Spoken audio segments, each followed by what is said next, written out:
Hi, everyone. Thanks for joining us today. My name is Katie Motzinger, and I am the Community Resource Director here at the Children's Attention Home. At the Attention Home, we provide nurturing care and life-changing services for youth in foster care, as well as homeless youth here in the community and across the state. So today, what we're going to be talking about is our homeless youth program, Crossroads. Why did we start it? What is the problem of youth homelessness and why are we addressing it? This week is Hunger and Homelessness Awareness Week, which runs from November 15th to November 22nd this year. And so as someone who serves homeless youth in our community, we wanted to make sure to address questions and just help you learn a little bit more about what you can do to be a part of helping these youth who need somebody in their corner. So with me today, I have Ashley Thomas, our Independent Living Coordinator, and Emily Parrish, our Executive Director, and they're going to be talking through more about our program, but also the problem of youth homelessness at large. And so thank you both for joining me for this, and thank you for taking the time to help everybody learn a little bit more and what they can do. So I'm gonna, sorry, there was a lag.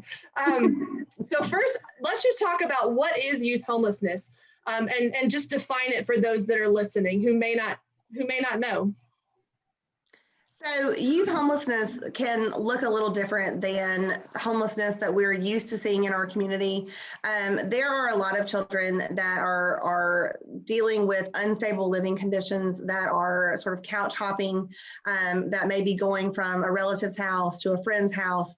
And so technically they have somewhere to stay, but they would still fall under the category of homeless. We also have children that we see that are what we expect to see with homelessness, where they have nowhere to go and they may actually be out on the street. But that's what makes it so important to talk about it, because it's not always as visible as it is with homelessness among adults, that these children may be sort of not in plain sight. They may be staying with other people. They may be finding different avenues to help take care of their needs, but they are there.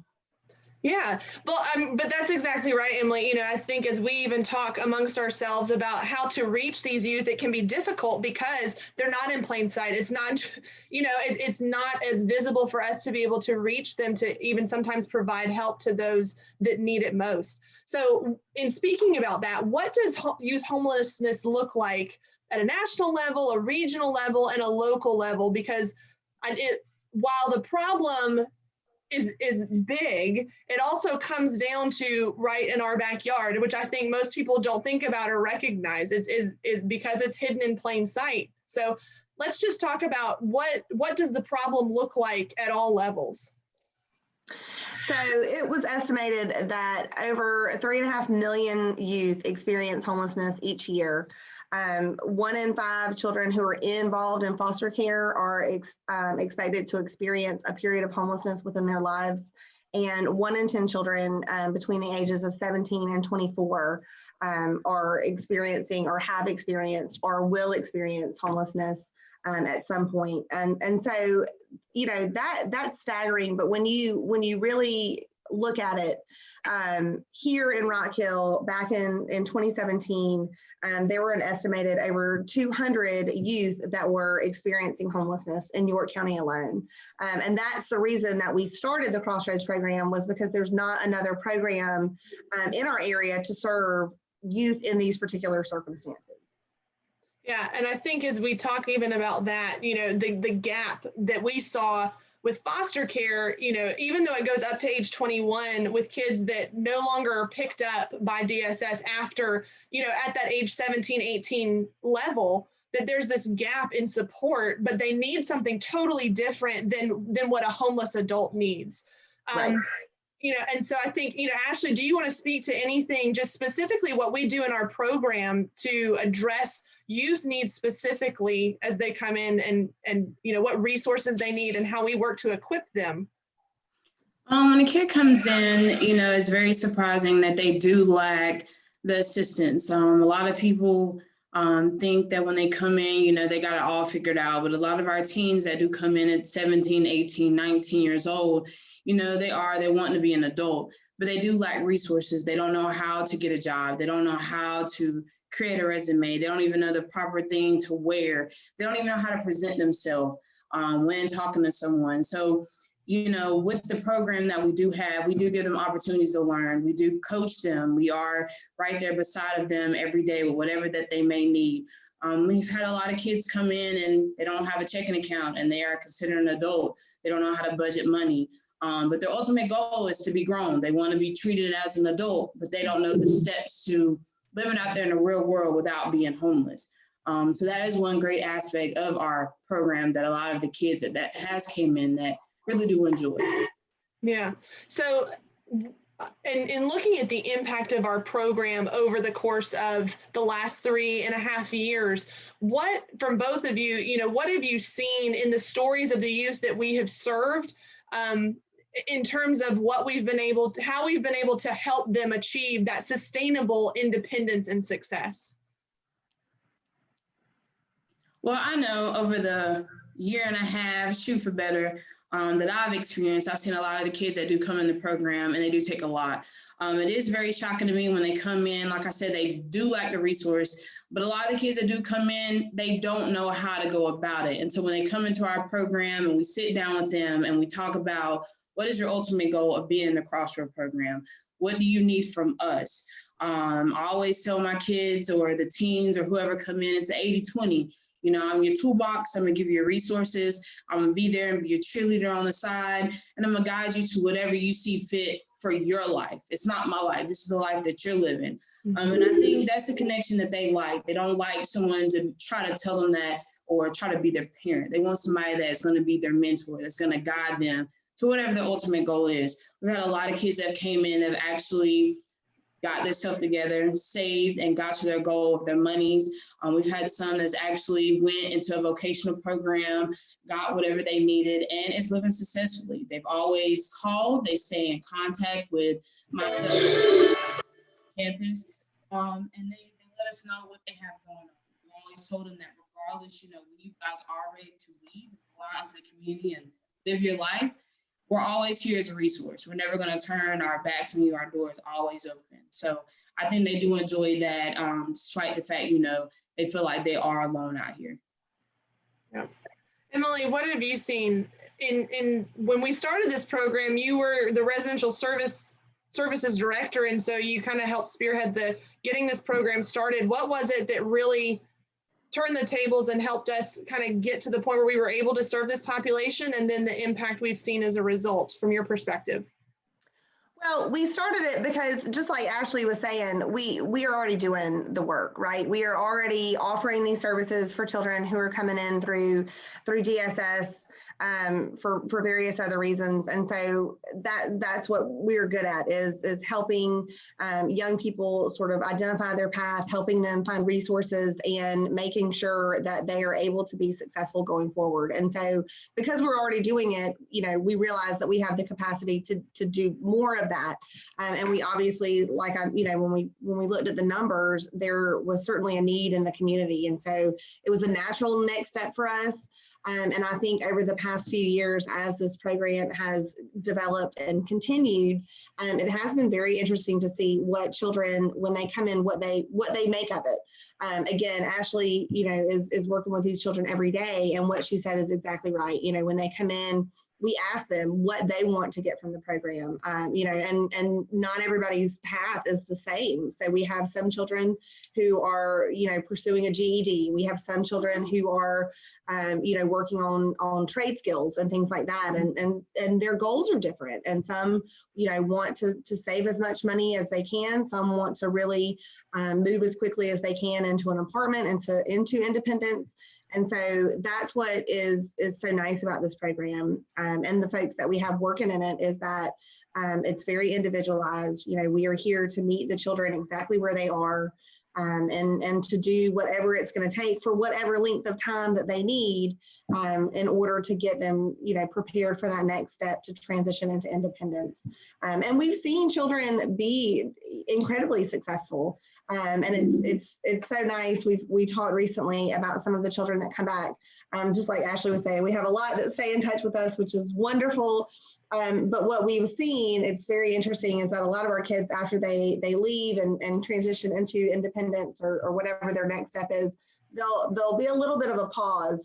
It's almost that they want to come back and share some good news with us. And so we do get a lot of follow-up from kids who have taken some time and are taking that next step. And so they're actually, they've graduated, or they are going into the military, or they, have their job, or whatever it is. And so we do have a lot of positive feedback from kids who have, sort of achieved that next step. And that's the whole point of what we're doing. I think, we're still continuing to adapt and figure out how to best serve these children.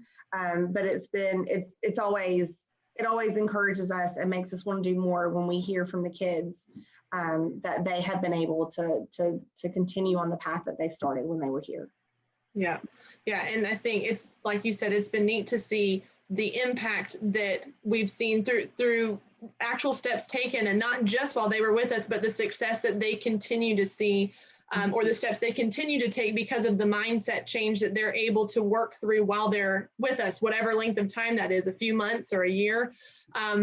So in talking about, what do we want youth to hear about this program? If we've got somebody watching that this is the program that they need right now, what is the process? How do they go about finding out more? And what do we want them to know as they're thinking about considering this as an option for helping them get to where they want to be? I think the number one thing that I want a youth to understand prior to, looking at this program is that I like to tell the kids it's a judgment-free zone. We all go through a thing called life. We all have our ups and downs, and we all need some help, especially right now in the world that we live in. And so regardless of what you may have done or how you may feel somebody's going to look at you, that's not what we're worried about. We're worried about you being successful in your life, and the door is always open. Of course, there is an application process that you do go through, and there's questions and questionnaires and things like that. But that's the number one key that I do want the youth to understand, is that, to me, it is a judgment-free zone. Yeah, I think that's so important. And I think even as we think about the approach of the home across the board with our programs, Emily, you mentioned the individualized care, and Ashley, you mentioned that judgment-free aspect of it, is that every youth that comes through is treated as an individual. We meet them where they are to help them get where they want to go. So Ashley, can you walk us through what the process looks like? If somebody applies today to be a part of this program, or finds out, inquires about what it takes, what are the steps that they need to know are going to come just to get started with the process? The steps is they'll call. They can get on our website, of course, Children's Attention Home. There's an application process. You will speak to our coordinator. Her name is Ms. Kathy Bolduc, that you'll get in contact with. She'll talk with you. She'll see, kind of what you're looking for. She'll see what's better fitting you. She'll just want to get to know you and your situation, so we can be able to help you and assist you. She'll let you know the protocols. Of course, there is fingerprints, there's a background check. And then from there, we'll see what returns. And then we'll hopefully have you set up where you'll have a virtual tour. As of right now, due to our situation of the world that we live in, but we'll make sure that you understand the rules and the regulations that come with being a part of the program.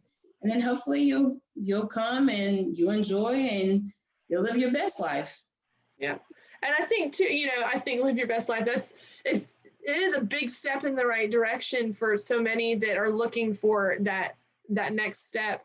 But it is a scary one. I think that there's something to be said for asking for help and being willing to step up and say, I need somebody to help me do this thing called life, and so I think that's so important what you mentioned. Emily, what about the community? What would be helpful for the community to know as it relates to how they can be part of helping homeless youth in the community, referring to the Crossroads program? What do we want to tell the community about that? just that we're here first. Awareness is so important, and I think so many people don't know that that the home is here, but that we have these services for children that are experiencing homelessness or are at risk of experiencing homelessness. Listen, that was a mouthful. But it's also, we don't have, it's not a state supported program, so we don't have funding coming in for that. So, we need support for that program as well. And again, we are providing everything that these children need to help get on their feet. And so we're doing basic needs, of course, food, clothing, shelter, transportation, but we're also doing much more than that. That's Ashley's entire role, is to help these children, develop. It is, and she's good at it, but to help these children develop their skills so that they can live independently, and so that they do feel confident with their support system, and that they have a backup plan and some things in place. And so it takes a lot to do that. We always rely very heavily on our community and our village, and they always come out and support our children. I had a community member a couple, I guess a year or so ago, come and talk to me, and he had a referral, and he had heard about us kind of offhandedly, and so he wanted to come and see the program himself, and has since referred other children. And that's what we need everybody to be able to do, is that if they come across a child or a youth that's in these situations, to know how to get in touch with us and how to make that referral so that we can help them. Yeah. Any last things that you guys want to add for those that are listening? I know we've given you a lot to digest, those of you that are watching, and if you have questions about anything, please comment below so that we can get back to you. But any last things that you guys want to share before we wrap up today? All right. Well, thank you both again for joining me and for sharing all of your knowledge and expertise with those that are watching. If you want to learn more about the Crossroads program, or like I said, you have questions, please go to our website, attentionhome.org. You can also call us. Our phone number's on the website, contact information. But we encourage you to reach out if you have questions or want to learn more, both either how you can support or if you have a referral. We can also speak to a group. And so if you're looking to learn more from a group perspective, we can do a virtual speaker or have in-person, safe, socially distanced speaking opportunity to make sure that we're sharing this opportunity and this resource with people who can make sure it's getting into the hands of the youth who need it. So thank you both again for joining me today. Thank you everybody who is listening, and y'all have a great rest of your day.